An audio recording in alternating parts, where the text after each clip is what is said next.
Hello,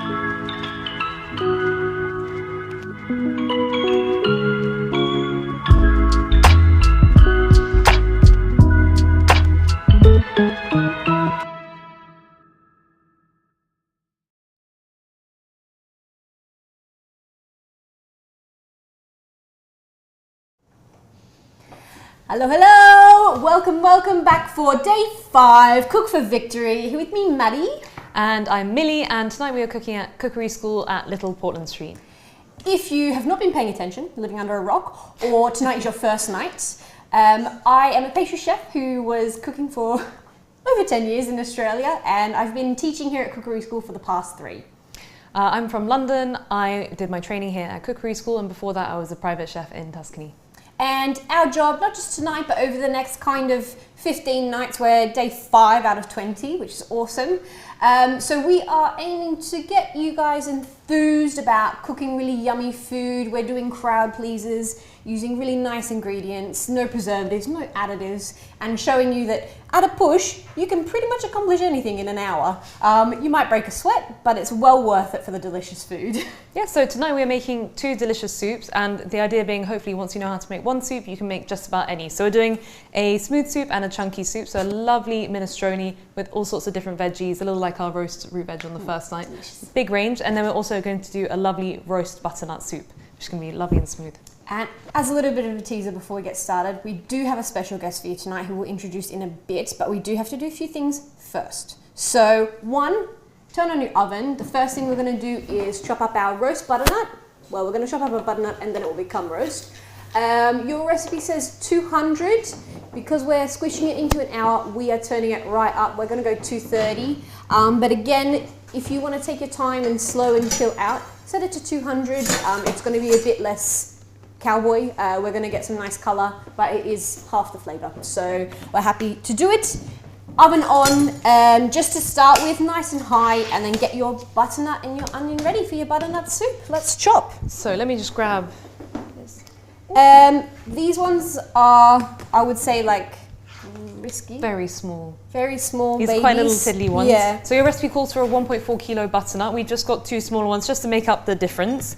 We're going to start by top and tailing, kind of as normal. So you always want to be trimming your veg and then moving on to the peeling or whatever your next jobs are. And of course, we've got our handy Jeffrey, Mr. Bench Scraper, around for all our bits of peel. So I usually like to chop it in half, just so I've got something a little bit more manageable, but roughly where you have the bulb, so the nice fat bit, and then also the sort of long, quite uniform sized part. So I'm going to rock my knife like this, going a sort of soaring motion, just so I can get all this peel off. And we want to go down to this bright orange layer, because that's like the nice fresh bit. So I'm going to cut down, keep soaring around. Of course, you can use a peeler, but we find it's a little bit easier and a little more efficient to use a knife. But just make sure you're holding it really, really firm, and you've got a nice sharp one to start with, so you're not, you're cutting nice and effectively. So using a sharp knife, also good, just because you're using a little bit less force in the end, so it shouldn't be quite as hard on your wrist. If you are using a peeler, it needs to be extremely sharp, but you also want to be making sure that you're coming down. So see how this is white here? You kind of want to be making sure that you're coming down so it's orange, so that you're getting the butternut and not just the inside of the skin. So if you're going for a peeler, it's not just one peel, it's like 10 more, yeah, you do 15. have to do so many runs with your knife. So it's looking pretty good. So I'm going to pop this, make sure you get every bit of skin. I'm going to pop my bit to the side, then we'll move on to the fat bulb part. So I'm going to, again, rock my knife around, so I'm kind of doing this soaring motion. And I've got my flat base as well, because I've already chopped that side off. I've got my 2 bits of butternut actually completely empty, so there is not much to these little babies. They are quite small. They are, little bubs. It's not often that you get a perfectly shaped butternut, but these are pretty close. They always, I think, come in 2 parts. So your tall skinny bit and then your fat little bulbous bit. Both beautiful. So this is like a very nice sweet soup. It's got really good flavour from the butternut that we're going to roast at a nice high temperature to get that nice little bit of caramelisation on the outside, and particularly with our onion as well. So I am now there with mine. How are you doing? Nearly there as well? I'm so happy for you. Yeah. I am now going to cut my bulb in half, because that's where the seeds live. So arching my fingers so they're like well out the way. Chop between the middle, make sure you're sort of putting the tip on the board so it's not sort of wiggling its way down. And then I've got some seeds in here. I've got a few seeds. Again, my top part was empty, so there's not a ton there. I am still going to scrape out this fibrous bit, just because one, it doesn't cook very well, it's not very tasty. So I'm using a spoon, doesn't need to be like a super sharp or anything, but just like a nice big tablespoon just to get all of that stuff out. Some people will save them, make it into like little roasted pumpkin seed snack. Dedicated, you can dry these out and they become little snacks on top of your granola or whatever. Dry them out, roast them, salt, I don't know, sugar if you like. And tonight we're actually going to use a little pumpkin oil to garnish our butternut soup with. And that's made from the seeds as well, so that's a nice little nod to what we're making tonight. Full circle. Right. So in your recipe, it'll say to cut to an inch piece. So we're going to do the best we can to make up an inch, and that will cook nice and quick in the oven. If you make them really big, of course it'll cook at some point, but it'll just take a little bit longer than what we're aiming for tonight. We did discuss finishing this in an hour. 2 soups in an hour. So I'm also going to cut mine in half just to make sure there's nothing in there. And mine is also pretty hollow, so looking good. Too easy. Too easy. Too pumpkin, too easy. Or butternut. Size-wise? So yeah, fingers right on top of the knife. So we can go like this. I'm going to go, so I know that my thumb is about an inch, so first knuckle. So I'm going to go fingers on top of the knife into those roughly inch pieces. Then I'm going to line them up, and then I'm going to do my claw so everything is nice and safely tucked away. If some are a little bit smaller, it's okay, but just try not to make them too small. They will begin to burn. So just make sure you're matching the right sizes between all of them, so they're not all vaguely different sizes, all in all. Right. Beautiful. And so up to you, we're going to roast our onion in with our butternut as well. But you can always do the caramelizing of the onion in the pan that we've done another few nights. But this is just supposed to be like a really quick, super flavoursome soup. It depends on what you're doing. You could be doing a big batch of caramelized onion, which is what we talk about all the time, and just chucking in your soup to finish. Right. How are you doing? I'm almost there. Almost there. So we've got a nice big oven tray, which I'm going to grab now. So we're going to pop our butternut on here at this point, and then we'll come back, put our onions on, and then put it all in the oven together. With a good hit of oil. Nice flavoursome olive oil. So magic. I'm just going to hide ours in the background until we're ready for the rest of our onions. And same thing as always with your onions. We're going to start with your top. So chop top off. So you need to create a nice flat base. Chop in half, as always. Chop in half. Peeling off your excess goodies, i.e. dried bits.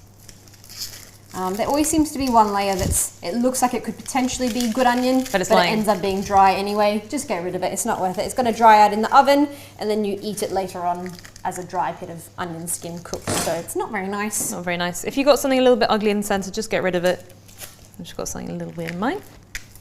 And so this is going to be in the oven, but we're also going to blend this soup. So this butternut soup is blended at the end, so you can do a pretty cowboy chop. And we don't want these to burn, so we're going to do nice big pieces too. So maybe even a quarter or a third, depending on the size of your onion. Because our onions are quite sweet, they've got lots of sugar in them, but they're also not quite as dense as our butternut, so they need much less time overall. So if I chop this as small, they're going to burn much quicker. So nice and big chunks. I've just trimmed off a tiny bit of the root, just so not too much of the rooty stuff.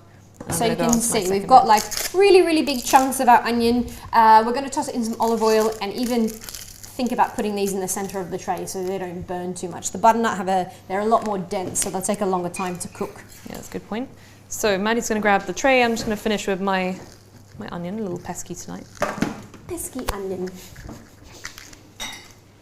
Good, just trim off a little bit of the roots. So, onion, butternut. Are you going to do mucky hands? I can do mucky hands, yeah.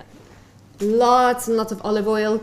And again, depending on the size of your onion, the size of your butternut pieces, if you feel you need slightly less or slightly more olive oil, you want to make sure that there's no dry bits, because the dry will just mean burn. Whereas the olive oil will mean lovely brown flavour and colour, whereas dried onion is just burnt onion. So yeah, as Maddie was saying, our oven tends to hit quite hot on the edges, so I'll move my onions towards the centre so they hopefully just get nice and soft and not too dark. But we want everything like lovely and caramelised, otherwise there's no point roasting it. So I'm going to give my hands a really good wash.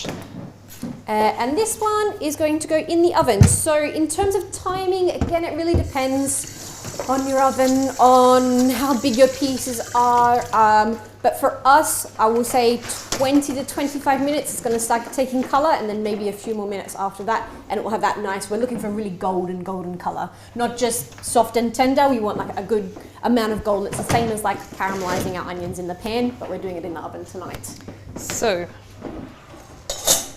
the last few bits of prep we have to do for our soup is to peel and chop our potatoes nice and small, and also to chop our parsley. And then we can just put our soup to the side until we're ready to come onto it. So, Maddie's going to be my peeler today, and I will be the chopper. It is my best job. If you don't have a Maddie, it'll just take you a little bit longer, but it's fine. Don't rush yourself if you feel like you're... Yeah, no cuts on our watch. Yeah, no cuts. There's no rush. If you can't make it at the same time or in the time that we're doing it, remember we're bullying it to get it done in an hour, as I do say a lot. You can always watch it back, you can slow it down, you can pause it. If you're coming in late, there's no reason for you to rush if you don't need to. We're just showing you that it can be done if you really want to. So I'm going to chop mine very, very small, just so they cook nice and quickly. But you can chop yours as big or as little as you want. It doesn't make a massive difference apart from the cook time. So it won't affect flavour, but it will affect how long it takes to cook. So nice itty bitty dice tonight, keeping my fingers well back. And there we go. Ready for my next one. Thank you, Maddie. So if you're doing this a little ahead of time, you can just pop this in a bowl with some cold water to cover, and that will prevent it from going brown. That just means it's oxidized slightly. It's not a problem, it's just going to affect the color. So I'm going to trim off a little cheek, nice flat side, cut myself some nice skinny planks. Do you want to do the parsley? Yeah, I'll think about it. So I'm going to stack up my planks.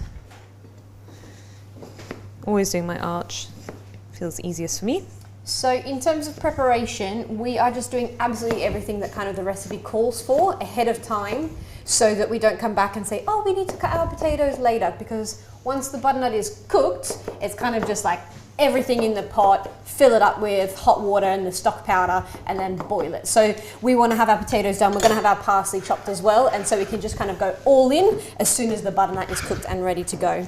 Right, so that's all my potatoes done. I'm going to cover this with some cold water just so it doesn't oxidize, and then we're just going to park it for a little while until we're ready to use it a little later on. So that's covered, it's ready to go. I'll move this over. And I'm doing the same thing that we've done, I'm going to say 1 million times so far. I just tightened it all up, chop, chop, chop as we're going back, and then now my favorite thing that Millie always says is my pizza chop. So back and forth. As soon as you feel like you've done a good job on that amount, you're going to kind of fluff it together, bring your bigger bits into the center, and then go again to, and again, because this is a blended soup, we don't have to go too far, just enough so that it's going to cook into it and it's got a bit of flavor with it, and you've got huge bits of stalk like this.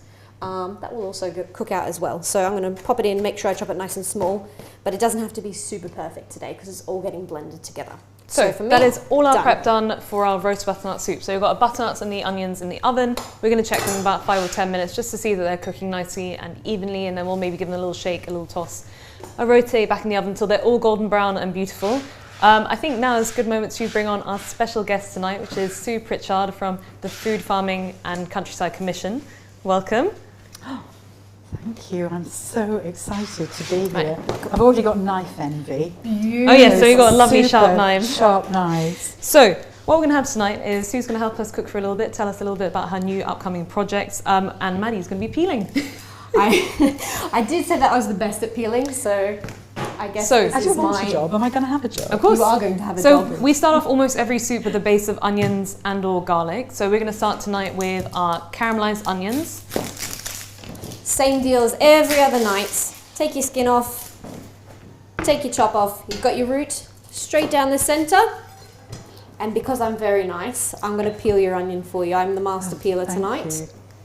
You didn't warn me about the onions. I need probably some kind of goggles. device over Yeah, my it's nose. true. I'll be Someone brought goggles into a streaming. class I had recently. It's very cute. So with our onions, we're just going to go for a rough dice.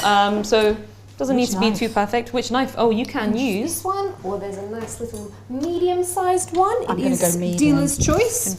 Medium. Oh my God, this is so nice knife. And while these guys are chopping onions, Dice? a dice. Yeah. So we're going to go a couple of slices this way, a couple of slices that way towards the roots. while these guys are chopping onions, I'm going to, if you've got your nice beautiful leeks, I'm just going to cut off the dry bits at the top, particularly if they've been in a fridge for a little bit. And then, if you can see, very, very carefully, and I'm talking very, very carefully, drag your knife from about, let's say 2-3 centimeters from the base, half all the way to the very end. And what we're going to do is just run it under the sink and get any extra soil out from the leek. So just do be careful when you're doing this. I'm going to go tunnel as always and straight through, straight down. So you can see it's completely cut in half. Much easier to wash all the sand and everything out from your leek. So that's what I'll be doing while these guys are finishing off the onions. Right, so if you just give me a chopping board, I'll pop that in our pan. So like always, we're starting from a cold pan. So in goes our diced onions. If I can give that over to you. I'm going to put mine in as well, give my chopping board a little clean up because I've got a couple of little bits of onion skin. No, I've got them all. Right, so chopping boards, ready for our leeks. So with our leeks, you have to wash your leeks, otherwise they can be quite gritty.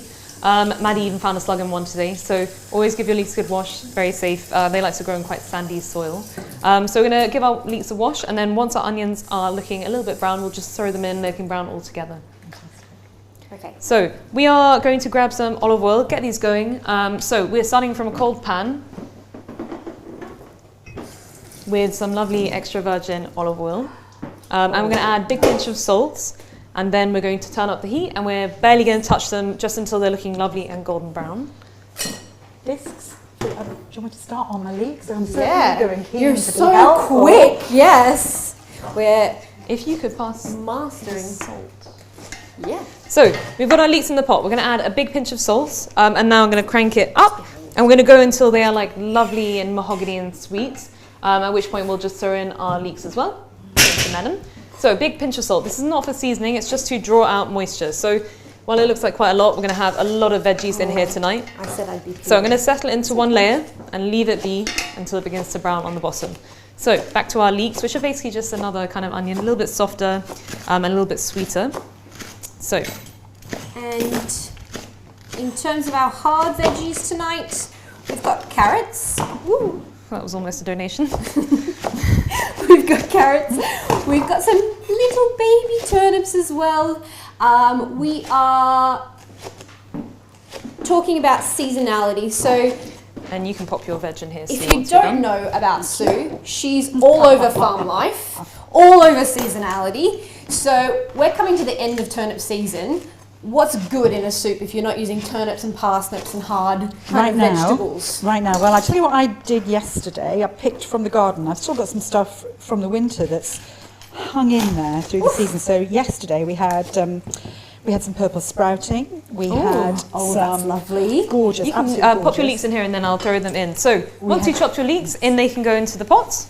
Please tell me all about your purple sprouting. Purple sprouting and chard. We've got some gorgeous chard, which is really pretty in a dish. We had red stalks, green stalks, white stalks, and now, of course, this time of year is often called the hungry gap, where you've got the last of the winter veg finishing up, and you're just getting everything as quick as you can for the summer glut. So yesterday, what did I put in all together? I put in peas and beans, seedlings that I've been growing on in the greenhouse. Are they quick to grow? Yeah, better be. They better be.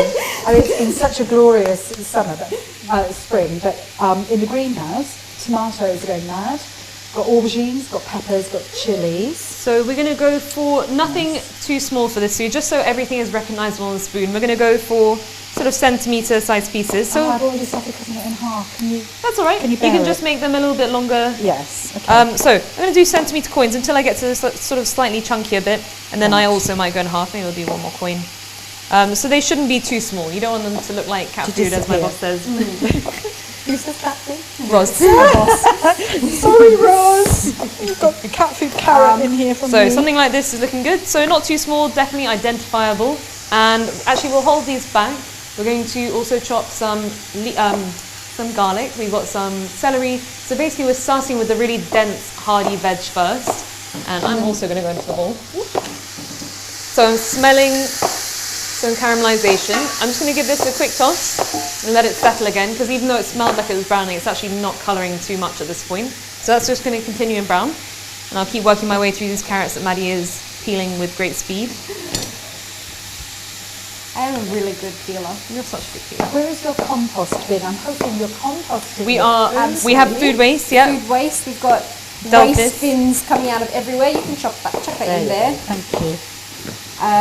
We talk about kind of sustainability and everything like that. So we love to use what's in season, but also like these types of soups. So minestrone is really good to use up what maybe doesn't look as so good beautiful as it used to. Maybe your carrots have been staring at you from your crisper drawer for the last 3 weeks and they're starting to get a little bit soft. Sue was talking about her chuck-it-in soup. Chuck-in soup, yes, my kids' favourite soup. They were horrified when they grew up a little bit and started cooking themselves. When I asked for the recipe for chuck-in soup, I had to fess up. There ain't no recipe, honey. It was what was in the fridge. We took what was in the fridge and we put it in a big soup. Yeah, we do one here as well called bottom of the fridge soup. Yes. So to make it like a little more substantial as well, just throwing in like a tin of beans, which we're going to do tonight, and some rice or some pasta, will make it not just such a leftovers dish. It can make it really substantial. So that's what we're going to do with ours tonight, so it doesn't just feel like straight veggies. Yeah. So I can smell browning. So it's smelling very, very good in the studio right now. So I'm going to give it a really, really good toss to kind of rub off and dissolve all that sugar that's caramelizing on the bottom. And then I'm going to let it sit again, just while we're finishing off all our veggies. So we've got things like celery. If they're in season, you can use things like parsnips, other bits and pieces do we even do a whole minestrone in summer, which is just bright green veggies. So this is a little more coming out of the season, but still very delicious. And we're going to enrich it with lots and lots of tomato passata towards the end, so it's got a lovely bright red colour. So again, we've got garlic tonight. If you are feeling very chefy, you can always chop it like we've been showing you the last few nights, which is, as always, I'm going to use your board, your weight with your shoulders, push it down just so that you can take that skin off and then go from there. Either you're chopping or you're putting it through a garlic mincer if you're lucky enough to have one of those. I've just ruined your perfect vegetables. But again, always chopping off that dry little tip there before you do anything. I don't know, do you want to mince? What do you want to do tonight? Yeah, I'll do some garlic. So actually I'll give you some as well. So we'll just do a rough chop. It doesn't need to be too small because it will really melt into the soup in the end. But I am going to trim off the ends. Yeah, as Maddie was saying, give it a little whack. With your knife, with your bench scraper, whichever you have on hand. Do you want this back for the fry pan, or is it going to go in here? Yes, just once these are a little bit darker, we can go in with our garlic. So if you want to just keep it in the corner of your board for now. And we're just going to do a rough chop. So with your claw, just going to keep everything right back. Just going to do a slice, and then a rough chop, just rocking my knife over it until it's just not quite so big as it is now. So, I'm just going to do at this point... At this point, we're just going to check how our butternut is doing. And I'm also going to put a pot of water on to boil for our rice. So we're making this a little bit more substantial with some cooked rice, but we're going to cook it separately just so it doesn't make it too cloudy in the soup. And starchy. The reason we're checking our butternut is, one, because we can both smell it. So if you can start to smell butternut in your onion and everything like that, it usually means it's pretty close. So we're going to take a look. I'm giving you my garlic. Thank you. Yeah, I just think we're ready for your garlic anyway. So our leeks and stuff are starting to get brown and soft. They're starting to smell really, really good. So we're ready to go in with our garlic. I've just added a big splash of water because it was getting quite dark and I didn't want it to carry on to the point of burning. I love caramelization, but I don't love burnt. So at this point, I'm going to go in with all our garlic. I'm going to toast it until it's fragrant, and then we can start adding in our really hearty, dense veggies. And burnt garlic is the worst, isn't it? But it's the worst. I hate burnt garlic. Have strong feelings. Do you want to do the tray? Yeah, I'm coming. Okay. Hot tots. Oh, nice. So in terms of the colour, if you can see, and we did say the onions would cook really quick, these kind of like nice golden bits here are really what we're looking for.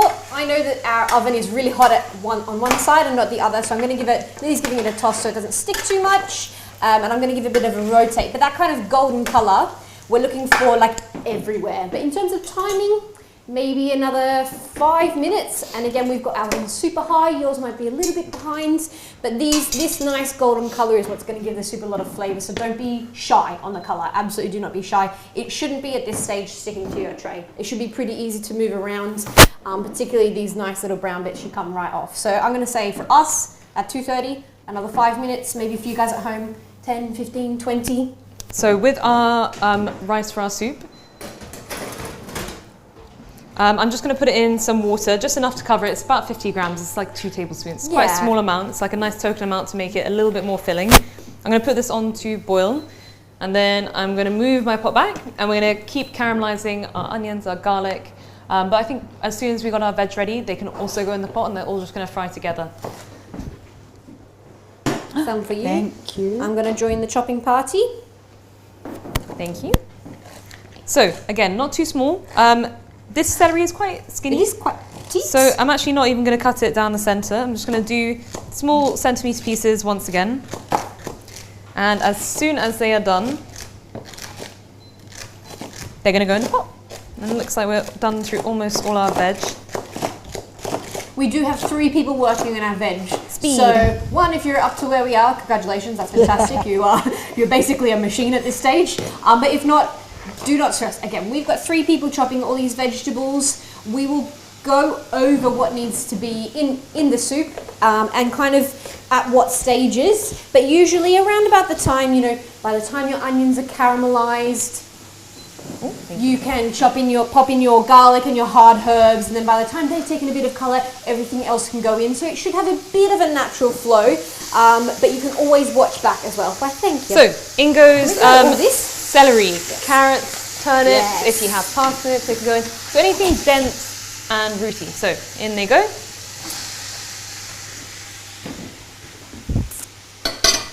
So everything is a nice, big, identifiable piece. I can already see what everything is in here. And it's also much, much easier, much less knife skills involved when you're just chopping things like nice and big and chunky. You don't have to be so precious about it. It's just a veg soup at the end of the day. Don't stress too much. So we have very few things to chop left, actually. We have We're doing pretty parsley, and we've got our courgette. It is courgette season now, so that's pretty cool. If not, literally, I don't know, anything that we're keeping at the end. So Millie was talking about the hard veggies, so root vegetables, things that grow under the ground. But then anything that's light green, so we've got peas, we've got a courgette, we've got some parsley, we would keep towards the end of the cooking, just so that they don't overcook, I guess, and go soggy. Soggy courgette is not the tastiest or loveliest thing in the world. So yeah, just roughly in order of density. So we've got a bay leaf, so it just adds lovely herby flavour. We've got a parsley, some passata. You could use chopped tomatoes as well if you want to. You can use fresh, of course.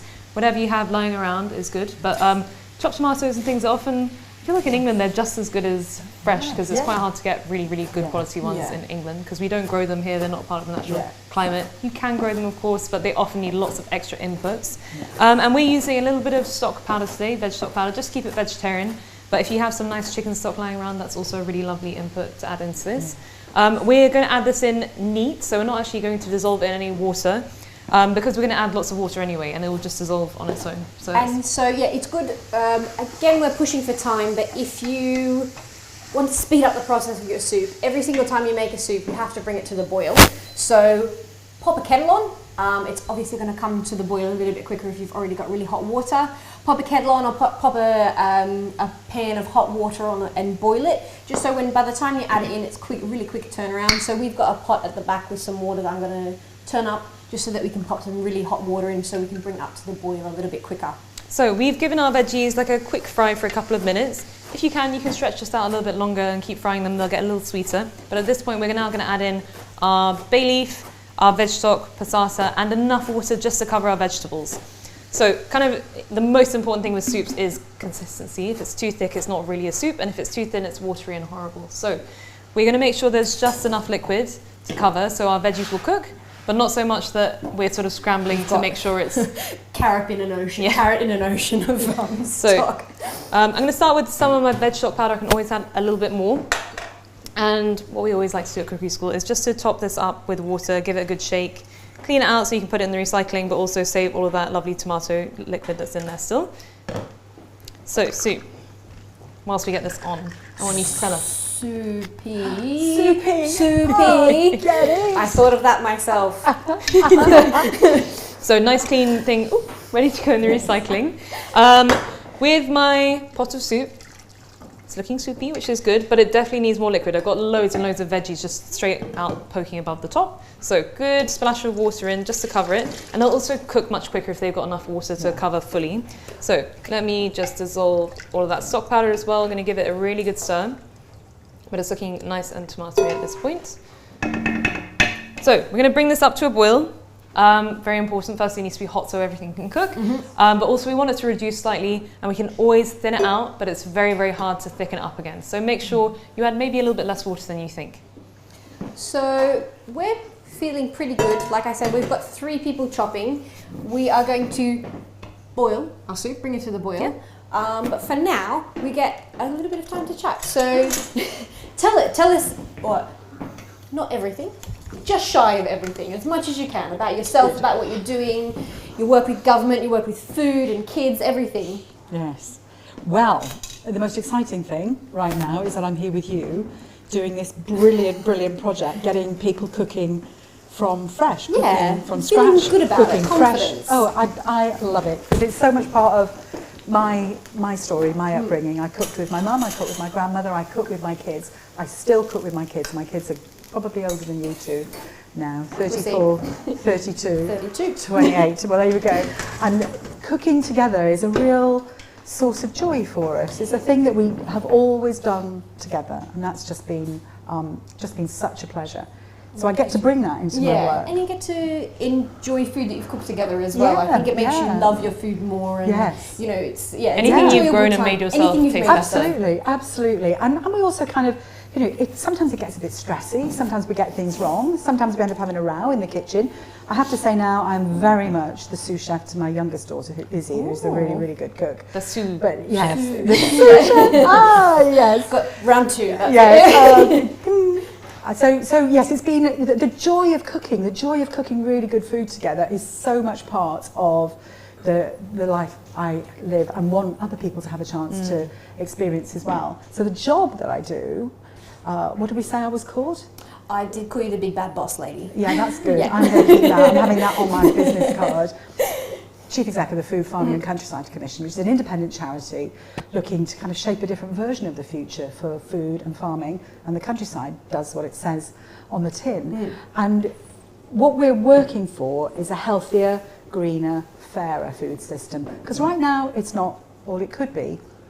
And that's why I was so excited to come along to join your campaign, which for the public consumption is fight fake food, isn't it? We did have an alternative. Yes, that's our tagline. Yeah. F for that. F fake We kept it food. clean with fight. Very clean. Which I promised I would not say, because that would be wrong, and I'm not going to do that. And we got But- kids watching. Yes, good. Yeah, Well yeah. done, kids. Yeah. Chop away. Chop Fight- away, yes. Fight Actually, fake food speaking of and chopping, liberate the veg. we've also got courgette. I'm just going to quietly chop one some in the last thing corner. to chop. Excellent. But any bright greens, cabbage, etc., just chop them nice and small so they'll cook very quickly. in the end. Fantastic. Anyway, that's my little piece on courgette. Fantastic. So, yeah, we work with government, we work with businesses, we work a lot with citizens, with people in communities, about how we can kind of shape a pathway to a greener, healthier, fairer accessible food system. cooking and accessible food. People cooking healthy food, which has been produced sustainably by UK farmers as much as possible, that's healthy, that's good for them. We know that the healthiest diet is a whole, unprocessed, fresh, seasonal, local if we can get it diet. I know we can't always live like that, and there are plenty of processed foods that personally I love. Delicious. Wine, Yes, we cheese, know. chocolate. Yeah. So we're not discounting any We're of that not stuff. banning any foods, But the reality is that right now the UK is getting one of the worst diets in the world. People are eating far too many ultra-processed foods, foods that are high in fat and sugar and salt, and the people who are suffering most from that situation are the poorest, the most vulnerable, and young people. So already we're starting to get data through from medics, from surgeons, that are showing that young people, children's bones are less dense because the diet is now not as poor. hearty, it doesn't have as many nutrients and all Yeah, that. exactly. So they're eating poor quality food, and the reason that that's happening, this is not about blaming parents blaming families. I know exactly how hard it is to feed a lot of hungry kids. I'm one of 5. Yes, Oh, well, you know how that Chicken goes. and chips every night. And when you're working, you know, I know that it's hard.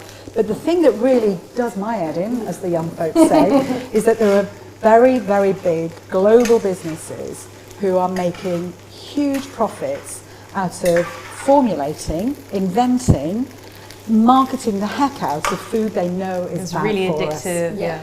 Absolutely, absolutely. And so I am here backing you to the hilt in your campaign to say we're going to fight that fake food, and we're going to go back to all of that skills and knowledge that's not that far away from us, where we can just cook gorgeous food together, Definitely. healthy food from scratch, and it's fun. It's good. fun. And we were kind of saying earlier, like easy. any ingredient that your grandma would recognise on the back of a Yes. label is probably a good Yeah. place to start. If you Exactly. can't read it out, Yeah. Exactly. maybe it's not amazing. I mean, that's the thing about ultra-processed foods. They're not They're food new. at all. They're products. Yeah. They're ultra-processed products that are produced with ingredients you don't recognise and through mechanisms you could not replicate in your kitchen. Definitely. Even Yeah, a if it's posh been through a kitchen like machine this. that you've never seen before in Exactly. your life. And those ingredients and those processes are having really profound effects on our gut, Yeah. and it's making us unhealthy, seriously unhealthy. So this is the moment where we fight back. We fight back with soup. Two Yes, soups. yeah, we fight back with So soup. with our soup that My we t-shirt. started in the oven, so it's looking very, very nice and caramelized. The pan is literally, I call it the pan, the roasting tray is Tray. almost acting like a frying pan, and it fries from the bottom and the top. So we've got both the oven tray heating up in that nice hot oven, and also lovely convection heat, making sure it's hot top down. So this is looking nice and caramelized. Everything is soft, so when I just very gently press into it, just breaks apart. So we've got lovely soft caramelized veg.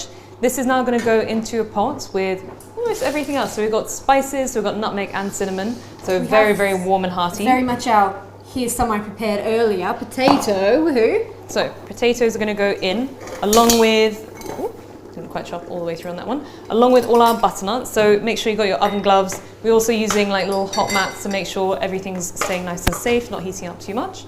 So it's all going to go in my pot.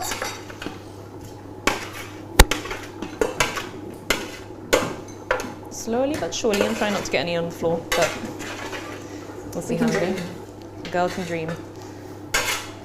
I can't quite see your pot from here, so I'm just watching. It's alright, I'm How also on my gorgeous it tiptoes. looks. Looking good. If you are not comfortable handling a hot pot, a hot tray, you can always wait for it to cool down. Absolutely, that's fine. But in the motion of keeping everything hot, we've got our boiling water, we've got our hot thing. But the other thing that you can do is either you can transfer it, or you can use your best friend Jeffrey just to pick it up, put it in a bowl, and then comfortably pop it in your pot. You don't have to be.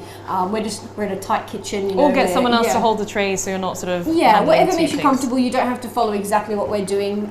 It is supposed to be easy. So yeah, you don't have to do exactly the way we're doing it.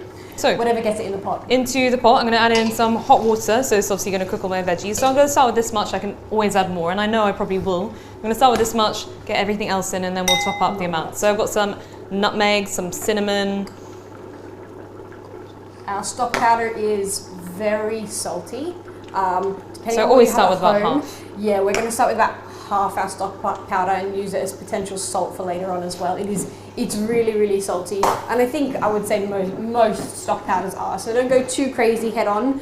If you put it all in, it's really hard to kind of get the right consistency and the right level of salt later on. We can always put more in, and same with the liquid. So we're going to stick blend this one today. So if we want to thin it out, we absolutely can later on, but it's no fun to thicken it if it's already too thin. It's So not a looking at fun this, time. once again, veg is poking out. So I'm going to add a little more water. So both potatoes and pumpkin have starch in it, and that's going to thicken up our soup and make it super creamy. And this one is actually just vegan by virtue. It doesn't have any cream to make it creamy, and we don't need to add any nasty additives or do anything weird to it to make it vegan. It just is, which I think is such a nice thing to have in your repertoire. So we're going to bring this up to the boil once more. And all we need to do now is just cook our potatoes, and then our soup is done. So we've chopped them nice and small. They should be pretty fast. And I'm also going to add a splash of water into my minestrone, because it's sort of catching ever so slightly on the bottom, which means it's getting quite thick and reduced. So just a splash, and then I'm going to pop this on the back. At this point, my rice has been cooking for about 10 minutes. I'm sure it is ready. You can have a quick taste, but looking at it now, the grains are nice and soft. So I'm going to pour mine into a colander that I've just got set over a bowl so you can see what I'm doing. And just towards the end, we're going to add this in along with a tin of beans. So that's almost all our prep. I think that's almost everything. So we're going to do a very important job now, which is tasting. I think it's time. Best job. Keeping in mind, again, one soup can cook forever. I mean, maybe the courgette will take a little bit, but soup can cook for a while. It's just going to soak up lots of flavour.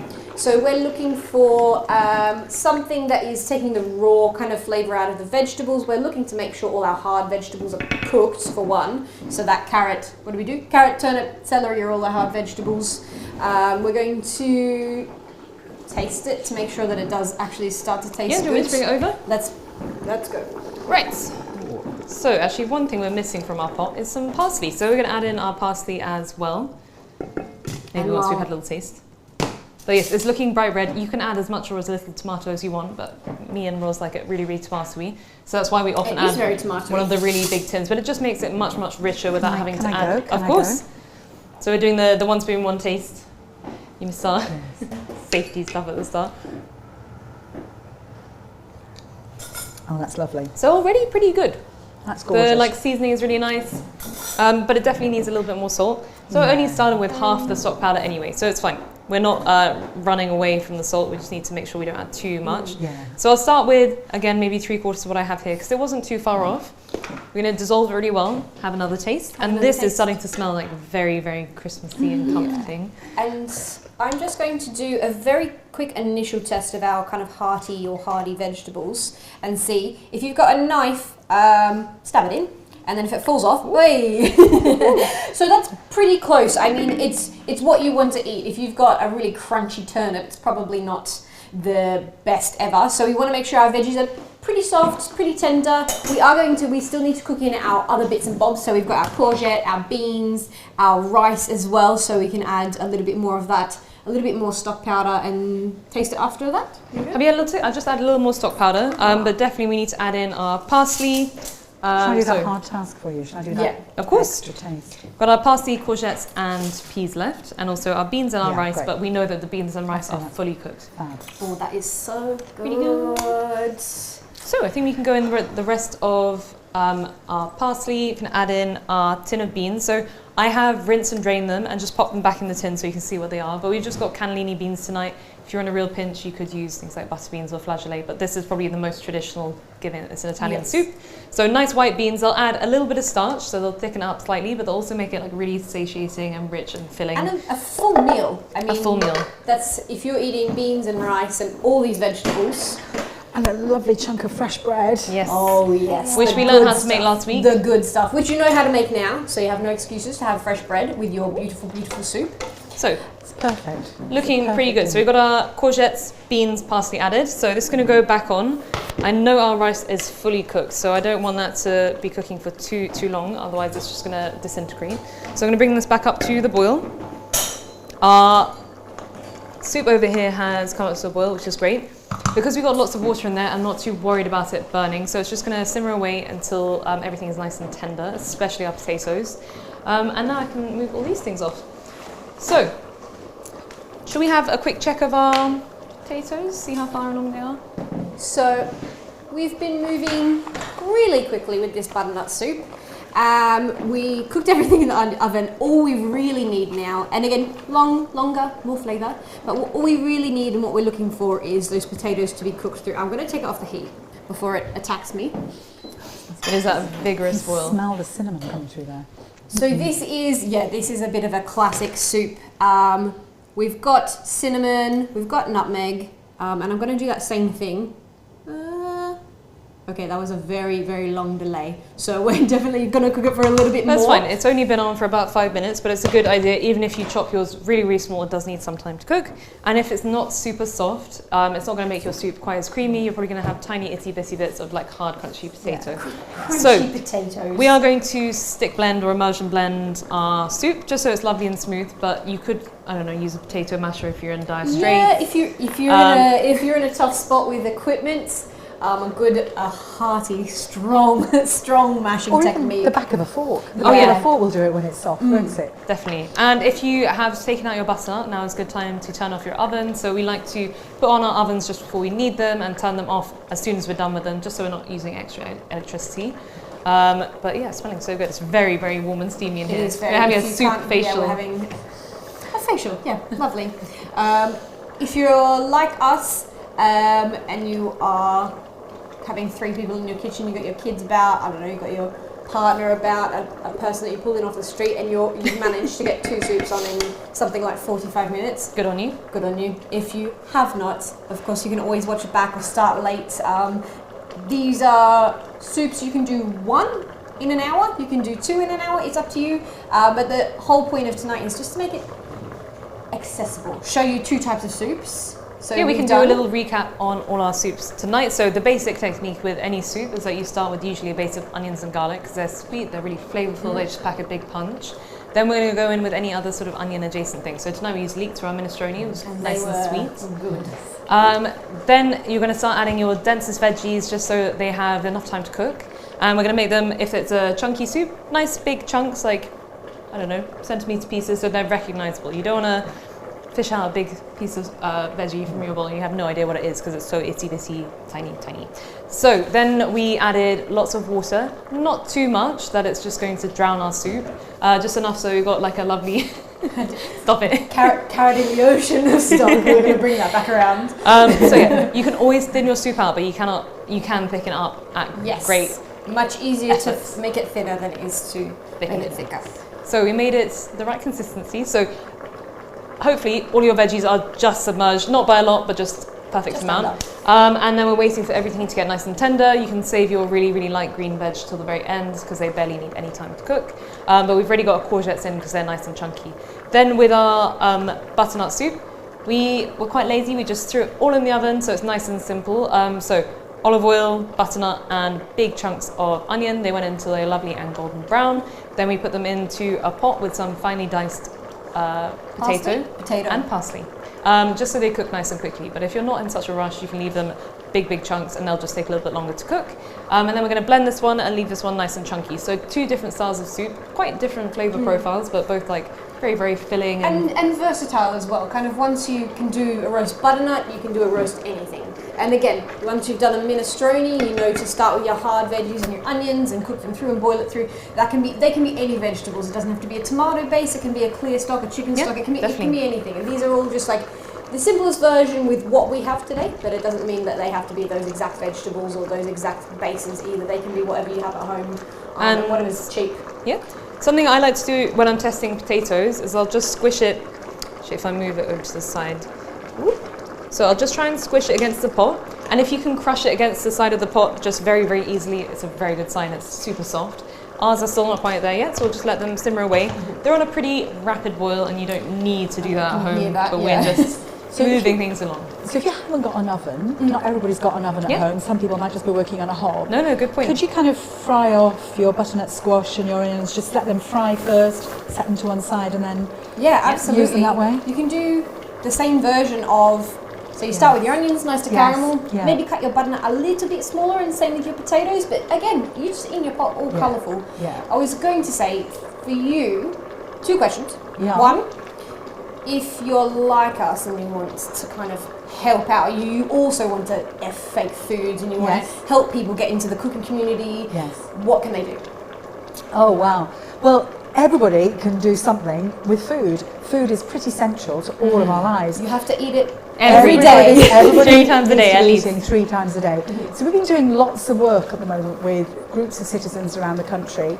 Two things I think that anybody can do. The first is, if you're hanging out with your mates, host a food conversation. We've got a toolkit on our website that people can download and can sit with a bunch of mates in the pub or in the community centre or in work and talk about food, talk about what food means to you, learn a bit more about where our food comes from, and then send us the results. And we're using that to inform our contribution to the government's new food strategy process. So the government has just started a consultation for a new UK-wide food strategy so we can shift towards a healthier, greener, fairer food system. So have a look at that, and if you fancy chatting food with your mates, there's a structure for you. Yes. But then the other thing that you can do, whether you've got a toolkit or not, is just kind of think about what you're eating. Think about where your food's coming from.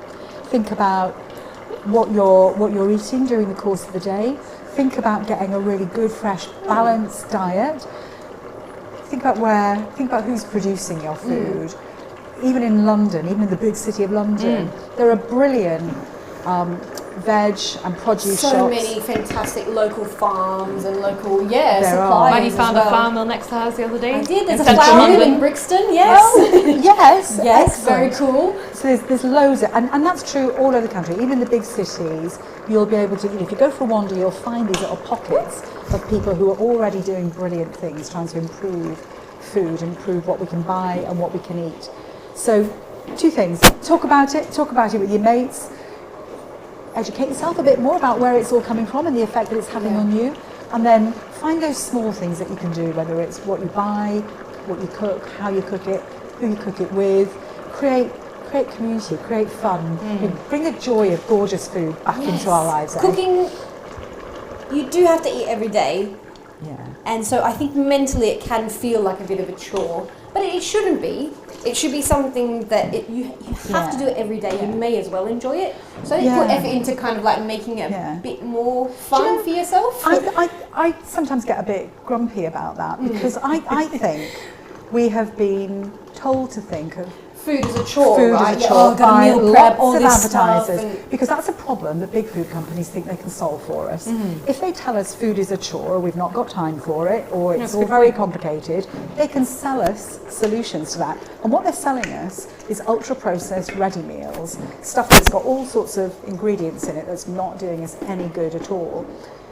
Is it really that much of a chore? What you've done tonight is been so time consuming. absolute rock and roll. It's been brilliant. But yeah, it's You much can more do it enjoyable with kids. more people involved. Do it with kids, do it while you're watching the telly, do it while you're listening to a podcast.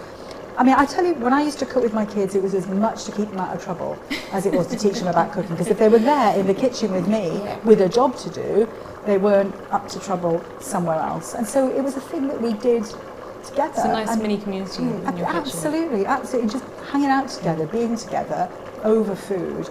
That's what's better than that. That is just the loveliest thing, isn't it? And things that we haven't really spoken about too much yet is in terms of bulk cooking. So like you've got you're 1 of 5 like me, or you want to get ahead, or you want to have some meals in your backup. These soups are extremely freezable. The minestrone, the courgettes, and the peas maybe withhold because they'll come out a little bit funny on the and other same sides. with the rice as well. I'd probably hold back the rice before you freeze it, but you can always, you don't have to cook rice fresh for this dish. You can just use what you have left over. Yeah, exactly. Old rice, rice that you got kicking about, that can go in last minute. And again, it could be another type of rice, could be another pulse.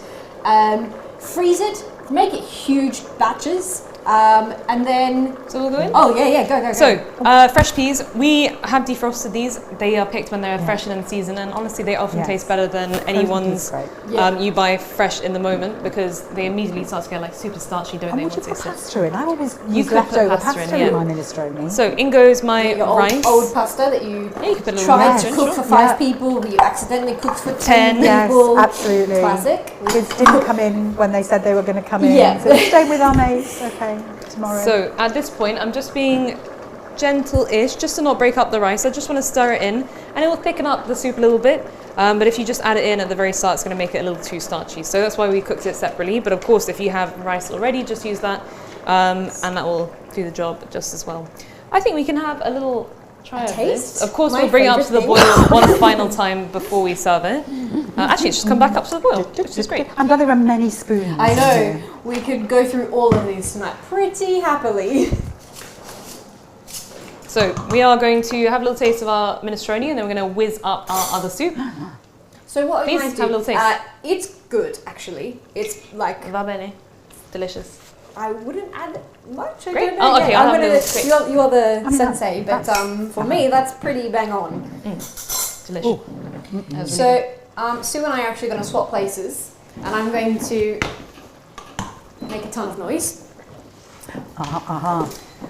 So check your potatoes are cooked before you blend, but we're going to show you it blended so you know how it should look.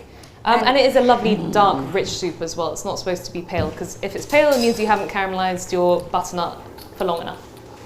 Caramel is a really caramelizing something, taking it dark and golden, is a really easy way to get flavor out of really simple products. Like an onion, tasty. A caramelized onion, very delicious. tasty.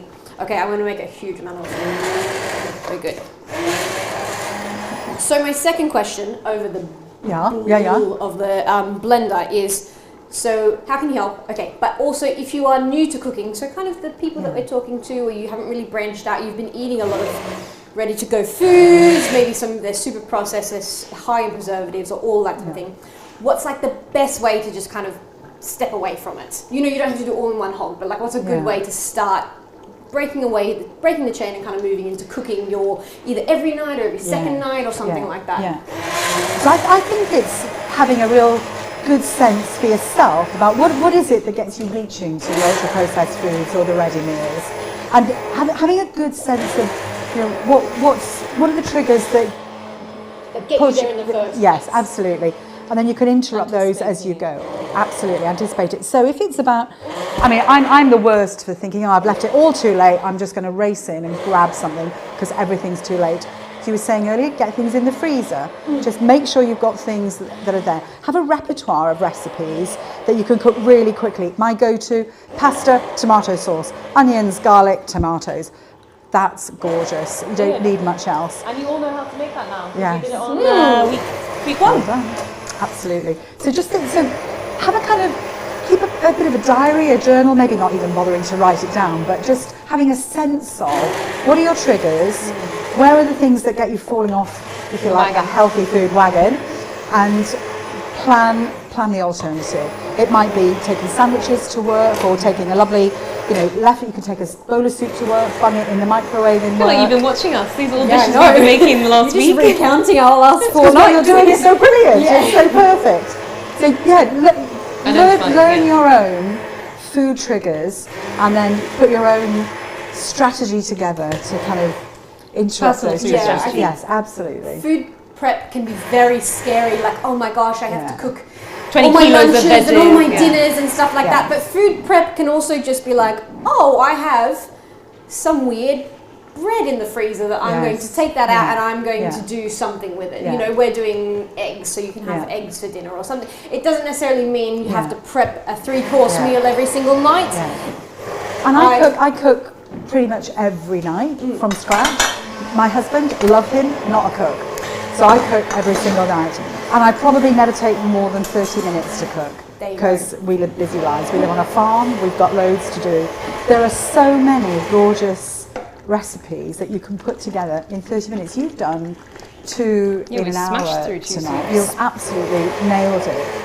But actually, once you get into the swing of things, once you know and getting used to what you're doing and getting into the swing of it, you can just rattle these off really, really easily. So I'm going to dish up our first soup, which is our lovely You've only minestrone. got 2 bowls. That's not. Don't you worry, we're going to get loads more bowls out. Yeah, Good. Just checking. Just so sorry. Checking.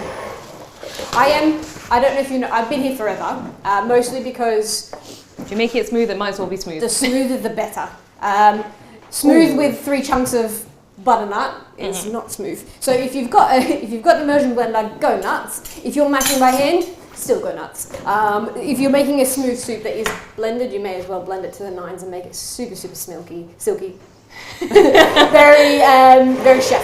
Yeah. So the one really important safety tip is never put hot liquids in a sealed blender. So never ever put it in your what are they called, NutriBullet or anything that is you twist on, and you're going to seal it because it can potentially explode. So if you're using a jug blender, just have something over the top that is a loose cover, so you're letting pressure vent. Otherwise, it can be soup everywhere, very hot, very burning. So Maddie's taken hers off the heat. So as well as it does splash, at least it's not bubbling hot while she's going. And as soon as hers is smooth, we're going to dish hers up and top ours with a little bit of pumpkin seed oil. Oh, yeah, Very excited. Do you want me to do the important tasting of that one? Of course, yes. I volunteer you. Crucial. The important work. This is one of my favourite, in fact both of these are some of my favourite soups. All of the soups are my favourite soups. And we're adjusting for consistency. Add a bit more seasoning, add some seasoning. Yes. My kids always call me, they still do because I don't answer to mum apparently. My kids call me soupy. Soupy. Love that. You've come Yes. on On the the best. ideal night. We I've could not chosen- fit yes. any more puns into this night, actually. So a little bit more stock powder as our salt, because our stock powder is very salty, but of course you can just use salt, but we just need to make sure it's well seasoned, and Maddie's whizzing that in to combine. Your minestrone you can top with a little bit of nice olive oil, some extra parmesan. You could also just use a little bit of pesto if you have some around. But we'd just like to say a massive thank you to Sue for coming on tonight. Thank you so much for chatting to us all about food and sustainability and the joy of cooking. But also thank you. I'm here because I think what you're doing is flipping amazing, and anything that we can do to back your work, we are here for you. Amazing, thank you so much. Let's oh, we need to blend some more. You do you? There's Oh, I Maddie. I tried. I've been blending for years, really. Right. I'm gonna blend Two some more beautiful after. soups just in 1 hour. Pretty amazing. Amazing. Maddie's going to give us another little whiz off camera at the end. I am. I'm going to continue to whiz that. So what is that? We've got a little bit of pumpkin oil, so just mirroring the whole Nice. pumpkin thing. But thank you so much for joining us again for another night of amazing cooking. So please tag us at Cookery School London, #CookForVictory. We love to see all your creations. We've been seeing some pretty amazing things throughout the last week. Really professional dishing out there, guys. That's like really top 10. Some of the pastas, the pizzas were awesome, really cool. But thank you so much, Sue. It's been beyond a pleasure, beyond. Loving it. Gonna stay. I'm eating all of Yeah. this with you. Yeah, so There's now we're wine. gonna have a lovely we just dinner. need to eat. You're not getting rid of me now. But if you love her work, obviously, where can we find you? What can we do? ffcc.co.uk, Insta, LinkedIn, Blue Sky. All the good stuff. We're not on Twitter. We're not on that poisonous hell site anymore. There Fair we go. Whoops, whoops. But find us on any of the other socials and just come see what we're doing, download the resources, do your thing. Yeah, chat about food, make some food, cook some delicious food. But thank you so much. And we'll see you again tomorrow night. See you tomorrow night at 6 p.m. doing mac and cheese, I think, tomorrow night. That's a great one. See you guys. All right, bye-bye.